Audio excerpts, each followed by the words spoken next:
ओम नमः शिवाय। दोस्तों आपका हमारे चैनल पर स्वागत है।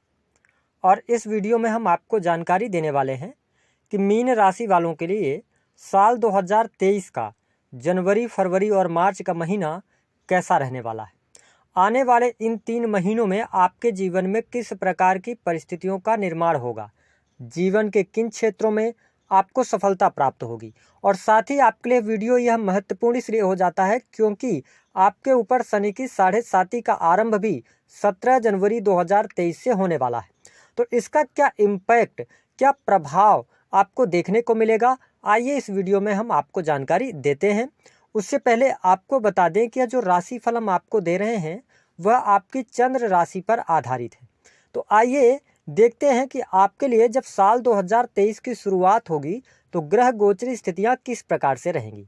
तो मीन राशि वालों, आप चार्ट में देख सकते हैं आपके लग्न में गुरुदेव बृहस्पति रहेंगे, स्वराशि के रहेंगे। और अगर हम देखें तो यह स्थिति आपके लिए काफ़ी अच्छी रहने वाली है। साथ ही अगर देखा जाए तो सेकंड हाउस में राहु देव गोचर करेंगे और इसके साथ ही मंगल की स्थिति आपकी राशि से साहस, पराक्रम, छोटे भाई बहनों के घर में रहने वाली है।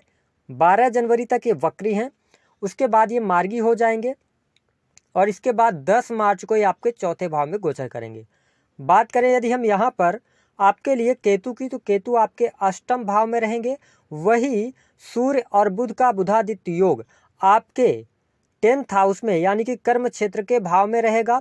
शनि और शुक्र की युति आपके 11th हाउस में रहेगी। हालांकि शनिदेव 17 जनवरी को अपना राशि परिवर्तन करेंगे और जैसे इनका राशि परिवर्तन होगा यानी कि आपकी राशि से 12th हाउस में जाएंगे तो शनि की 7.5 का आरंभिक दौर भी आपके जीवन में प्रारंभ हो जाएगा। तो अब बात करते हैं सबसे पहले कि मीन राशि वालों, देखिए जनवरी का जो महीना रहेगा, जनवरी, फरवरी और मार्च के महीने में, तो आपके लिए यहाँ पर जैसे ही शनि की 7.5 शुरू होगी 17 जनवरी 2023 से, तो शनिदेव 12th हाउस में जाएंगे।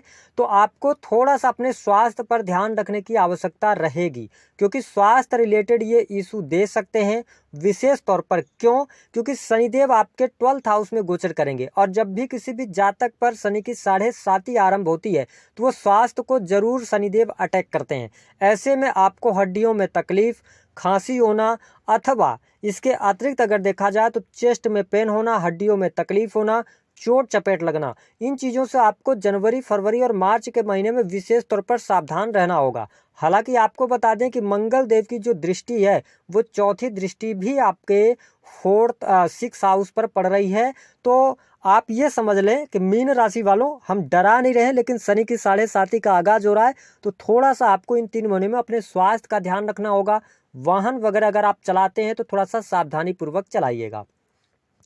अगर हम बात करें आपके पारिवारिक जीवन की स्थिति कैसी होगी, देखिए 12th हाउस के अंदर शनिदेव जाएंगे और 4th हाउस के अंदर मंगल देव 10 मार्च के बाद आएंगे। यानी कि अगर हम कहें, और आपके क्या है कि जो परिवार भाव के स्वामी है वो 3rd हाउस के अंदर आ गए हैं और परिवार भाव में राहु भी बैठे हुए हैं। ऐसे में हम कह सकते हैं कि पारिवारिक जीवन के लिहाज से जनवरी और फरवरी, विशेष तौर पर फरवरी तक का समय आपके लिए अच्छा रहने वाला है, बहुत अच्छी स्थिति रहेगी। साथ ही घर परिवार के लोगों का सहयोग भी आपको प्राप्त होगा, है ना, और आपके घर परिवार में खुशियां भी रहने वाली हैं। लेकिन ध्यान दें कि शनिदेव की तीसरी दृष्टि आपके 2nd हाउस पर पड़ रही है जहां पे मेष राशि आती है। तो यहाँ पर क्या होगा ना कि मीन राशि वालों, परिवार, कुटुंबी जनों के साथ में आपके बातचीत होगी या कुटुंबी जनों के साथ में अनबन हो सकती है। तो इस चीज़ का भी आपको ध्यान रखना है। ओवरऑल जनवरी और फरवरी का महीना आपके लिए पारिवारिक जीवन के लिहाज से अच्छा है।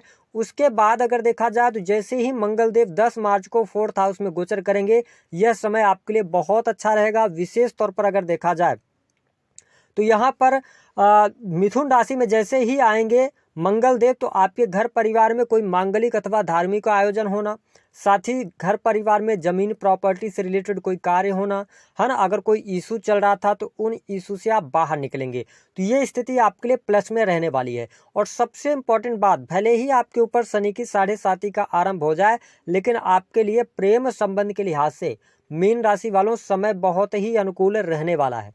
विशेष तौर पर प्रेमी प्रेमिकाओं के बीच में अगर पहले से कोई अनबन चल रही थी तो वह अनबन अवश्य दूर होगी। साथ ही आप प्रेम विवाह यदि करना चाहते हैं तो बात आगे बढ़ जाएगी। उसका कारण ये रहेगा कि गुरुदेव बृहस्पति स्वराशि के होकर आपके राशि में गोचर कर रहे हैं, जहां से इनकी अमृतमयी दृष्टि, ध्यान रखें मीन राशि वालों, अगर देखा जाए तो गुरुदेव बृहस्पति एक ऐसे प्लेनेट हैं जहां पे ये दृष्टि डालेंगे उससे रिलेटेड आपको अच्छे परिणाम ये देंगे। ऐसे में विवाह से संबंधित बात नहीं बन रही थी वो बन जाएगी, शादी होने के योग बनेंगे, प्रेम विवाह होने के योग बनेंगे, प्रेम संबंध नए स्थापित हो सकते हैं, और प्रेम में अगर आप पहले से हैं तो आपका रिलेशनशिप अच्छा रहेगा। तो ये स्थिति आपके लिए बहुत अच्छी रहेगी, किसी भी प्रकार की समस्या यहाँ पर नहीं आएगी। साथ ही अगर देखा जाए तो यहाँ पर गुरुदेव बृहस्पति आपके लग्न में बैठेंगे तो ये स्थिति आपके लिए ज़्यादा बेटर रहेगी, आपके दिमाग के हिसाब से, आपकी नॉलेज के हिसाब से।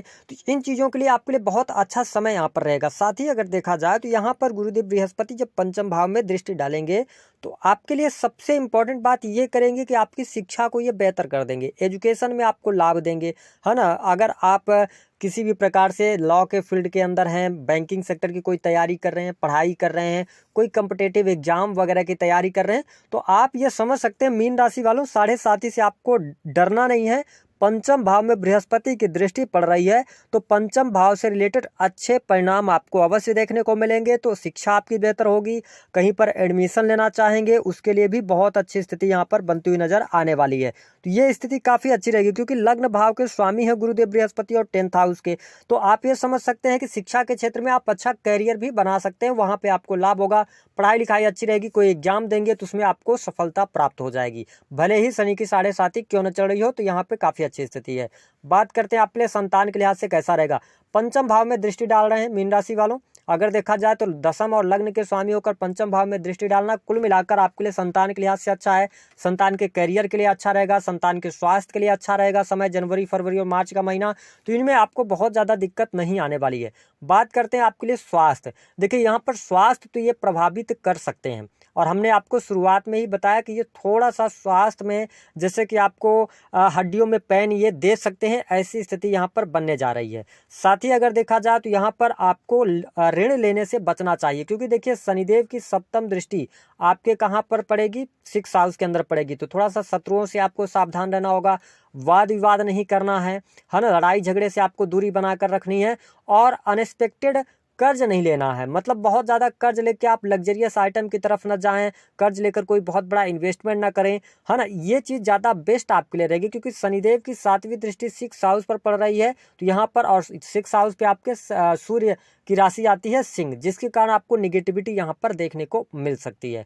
साथ ही अगर देखा जाए तो यहाँ पर सप्तम भाव की स्थिति को देखें, बहुत अच्छा है मीन राशि वालों। वैवाहिक जीवन में आपको बहुत अच्छी शुभता मिलने वाली है ना। वैवाहिक जीवन में अगर पहले से कोई समस्या चल रही थी, कोई दिक्कत चल रही थी, या बहुत ज़्यादा वाद विवाद जीवन साथी के साथ बना हुआ था, तो अब आपको यहाँ पर जनवरी, फरवरी और मार्च का महीना विशेष तौर पर लाभकारी रहने वाला है। देखिए 10 फरवरी के बाद अगर हम देखें तो थोड़ा सा आपको ये ध्यान देना होगा, विशेष तौर पर अगर देखें तो जो हमारे मीन राशि वाले हैं कि जो आपके हस्बैंड अथवा वाइफ का जो रिलेशन है उसके अंदर किसी थर्ड पर्सन की इंटरफेरेंस को आप तवज्जो मत दीजिएगा, इस चीज़ का ध्यान रखिएगा। ओवरऑल स्थिति बढ़िया रहेगी। हो सकता है कि आप मीन राशि वाले अगर हैं तो 10 मार्च के बाद से और जो मार्च एंडिंग तक का समय होगा उसमें आपके घर परिवार की वजह से थोड़ा बहुत वाद विवाद हो सकते हैं पति पत्नी के बीच में, लेकिन ओवरऑल स्थिति हम देखें तो शनि की 7.5 के प्रभाव के अंदर भी अगर आप हैं तो आपका वैवाहिक जीवन अच्छा ही रहेगा, बेहतर रहेगा। जीवन साथी के साथ घूमने फिरने का कार्यक्रम बनाएंगे, दाम्पत्य जीवन में शुभता ही शुभता आपको देखने को मिलने वाली है। तो ये स्थिति आपके लिए बहुत अच्छी रहेगी। साथ ही अब देखें अगर हम आपके लिए काम कारोबार के लिहाज से समय कैसा रहेगा। देखिए मीन राशि वालों, अगर आप अपना स्वयं का बिजनेस कर रहे हैं, हर प्रकार से हर लिहाज से आपको शुभता देखने को मिलने वाली है। करियर में आपको ग्रोथ देखने को मिलेगी। आप देखेंगे कि जनवरी के ही महीने से आपके बिजनेस में आपको वृद्धि अवश्य देखने को मिलने वाली है। हालांकि थोड़ा सा ध्यान देंगे आप, 20 फरवरी से लेकर और 5 मार्च के बीच में कोई बड़ा इन्वेस्टमेंट मत कीजिएगा, उससे थोड़ा सा बचाव करना है। ओवरऑल पार्टनरशिप से आपको लाभ हो जाएगा। साथ ही अगर देखा जाए तो नए बिजनेस से आपको लाभ मिलेगा। पहले से कोई बिजनेस चल रहा है तो उसमें आप अपनी बुद्धिमत्ता, अपनी नॉलेज के दम पर उसमें आप वृद्धि करने वाले हैं। तो बिजनेस को लेकर अगर कोई चिंता आप में चल रही थी तो उसको आप दूर कर दीजिए। बहुत अच्छी स्थिति यहाँ पर बृहस्पति, क्योंकि सप्तम दृष्टि भी यहाँ पर पड़ रही है बृहस्पति देव की सप्तम भाव में। तो सप्तम भाव से रिलेटेड हर प्रकार के लाभ आपको देखने को मिलेंगे। जीवन साथी की तरक्की, उनके करियर में ग्रोथ मिलना, ये चीजें आपको देखने को मिलेगी। साथ ही अगर देखा जाए तो मीन राशि वालों अष्टम भाव में केतु का गोचर रहेगा इन 3 महीनों में। तो आप देखिए रिसर्च के कार्यों से अगर आप जुड़े हैं तो काफी अच्छी स्थिति यहाँ पर बनेगी। साथ ही अगर देखा जाए तो केतु जब अष्टम भाव में होगे ना तो थोड़ी सी ये पीड़ा देने का कार्य कर सकते हैं। किसी न किसी बात को लेकर आप टेंशन में रह सकते हैं, है ना। फालतू की बातों को आप अपने दिमाग में ज्यादा लंबे समय तक चला सकते हैं, तो इस चीज का ध्यान रखें। हालांकि आपके लिए एक बहुत अच्छी बात बताएं कि मीन राशि वालों आपके लिए केतु बहुत ज्यादा निगेटिव रिजल्ट नहीं देते हैं। तो हम ये कह सकते हैं कि रिसर्च के फील्ड में, एस्ट्रोलॉजी के फील्ड में, आध्यात्मिक क्षेत्र में आपको लाभ मिलेगा। इसके साथ ही अगर देखें तो यहाँ पर देखिए कि मीन राशि वालों आपके पिता के स्वास्थ्य को लेकर थोड़ी सी चिंताएं बनी रहेंगी 10 मार्च तक।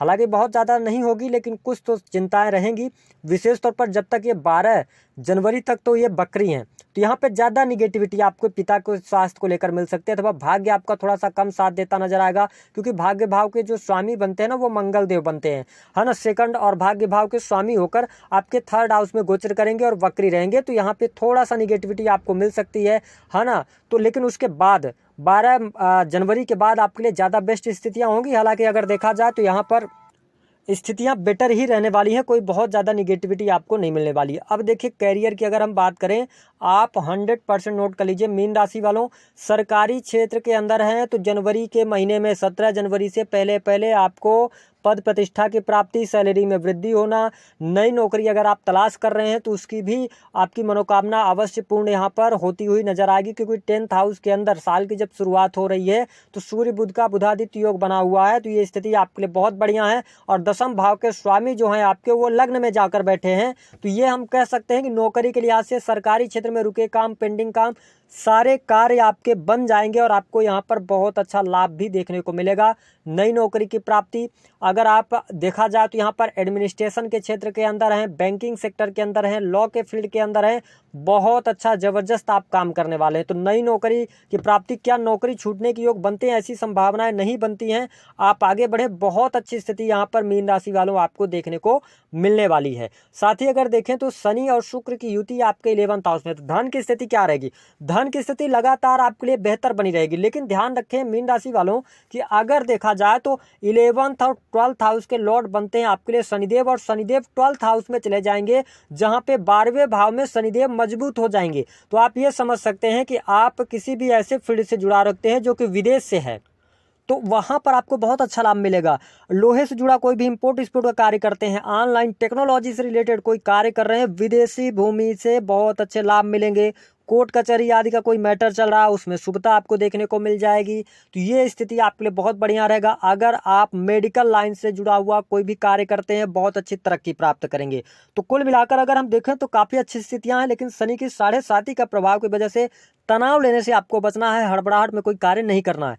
अब हम बात करेंगे कि किन कार्यों को करने से आपको शनिदेव अच्छे परिणाम देंगे। देखिए शनिदेव की जो तीसरी दृष्टि है वो मेष राशि पर पड़ रही है। मेष राशि जो है ना वो नीच की राशि इनकी होती है, और 2nd हाउस से हम धन को, वाणी को और कुटुंब को देखते हैं, साथ ही आपके संचित धन को भी देखते हैं। तो मीन राशि वालों शनिदेव की तीसरी दृष्टि वहां पर पड़ना, आप ये कर सकते हैं कि अपने परिवार को लेकर अपनी जिम्मेदारियों को निभाएं, अपने पैसे का, संचित धन का सही तरीके से रख रखाव करें, अपने वाणी पर नियंत्रण रखें। तो शनिदेव की 7.5 का 2nd हाउस से रिलेटेड निगेटिविटी आपको नहीं मिलेगी। उसके बाद क्या है कि शनिदेव की जो 7वीं दृष्टि है वो आपके 6th हाउस पर जा रही है। यहाँ पर शनिदेव तक कब आपको प्रभावित कर सकते हैं, कब आपको निगेटिविटी देंगे? जब आप वाद विवाद करेंगे तो आप कोर्ट कचहरी में तो पहुंचेंगे ही। इसलिए शनिदेव की दृष्टि जब 7वीं यहाँ पर पड़ रही है तो आपको किसी भी प्रकार से वाद विवाद नहीं करना है, ये रेमेडी आपके लिए रहेगी। साथ ही अगर देखा जाए तो रोग का ये भाव होता है, तो आप अपने स्वास्थ्य का केयर करें, अपने खान पान पर नियंत्रण रखें, तो रोग आपको नहीं होंगे। इसके साथ ही अगर देखा जाए तो यह कर्ज का भी है, तो यहाँ पर आपको कर्ज लेने की स्थिति शनिदेव बनाएंगे, लेकिन आपको ज्यादातर ये कोशिश करना है कि आपको कर्ज नहीं लेना है।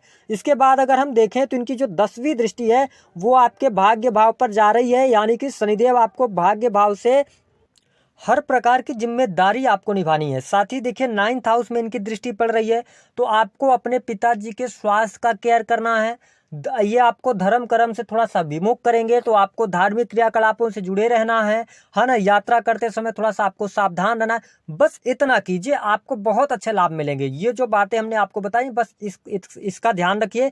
इसके अतिरिक्त शनिदेव से रिलेटेड उपाय आप करते रहें। शनि के गायत्री मंत्र का जप करें। अगर आपकी जन्म पत्रिका में दिक्कत कर रहे हैं, तो आप केवल शनि के गायत्री मंत्र का जप करें, तो आपको बहुत अच्छा लाभ मिलेगा और ये 3 महीने आपके लिए